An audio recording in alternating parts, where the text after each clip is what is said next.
All right. Good afternoon. Thank you for joining us. I'm Heather Gann, and I'm with Brianna Duncan today, who is from Slap Out, Alabama. Very interesting name. So why don't you elaborate a little bit more? Was your town a very interesting town to go along with that name? No, it's very boring. We have like a blinking yellow light. It's a really small town. It's like 30 minutes north of Montgomery, here in Alabama. It got its name by this, like, it used to be like a little general store, like in the middle of the town.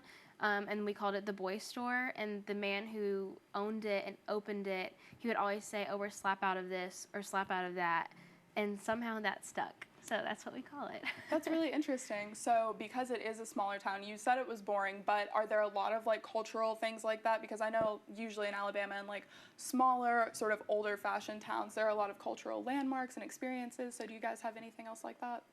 Not really, other than my school is a historical landmark. I wish that it had so it went through a lot. It was really old. But when it was first built, it actually had a bowling alley in it, and I'm pretty sure a movie theater, and then it like caught on fire, and I wish that that was still there. So yeah, my school's a historical landmark. It has like a lot of history attached to it. But other than that, people just really like to take their big old trucks and sit at gas stations and talk. Sounds familiar.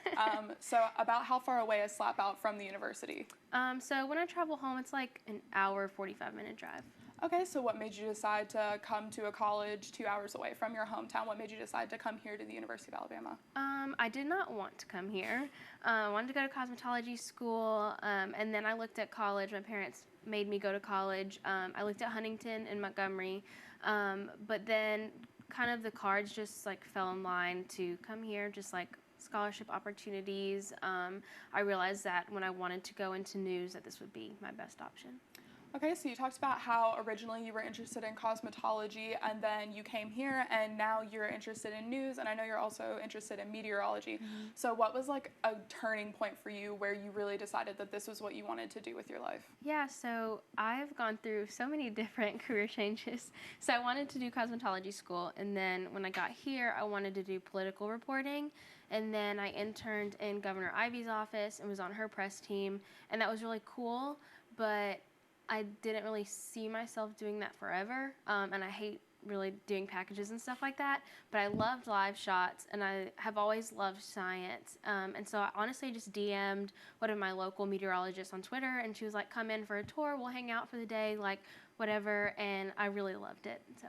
Oh wow, that's really, really cool. So what would be like your dream meteorology job? Any particular outlet you would like to work for, or any particular location you would like to work in the future? I would say my dream is to be at WSFA, which is where I started, and it's in Montgomery. That way I'm close to family.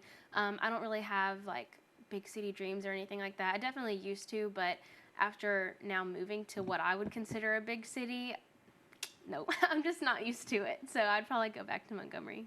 Okay, so you say that your experience moving here to what you would call a big city has really changed your view on whether or not you would want to live in a larger city. What factors of living in a big city made you decide that this wasn't for you? Honestly, traffic is a big part of it, and I feel like I might come across as a people person, but I'm not, and so I kind of like the small town. I like that I can drive 5 minutes to my friend's house. It's only a minute to go to the general store or whatever, a gas station, versus here, like it's like a 10-minute drive down the road because there's just always so much going on. It's also a lot more quiet, and also as cliche as it is, I like being in a smaller town because like you can see the stars at night. Like you know your neighbors, like everyone's super nice, and like a lot of other like little factors like that. All right. Well, that was Brianna Duncan. Thank you so much for joining me today, and thank you guys for tuning in.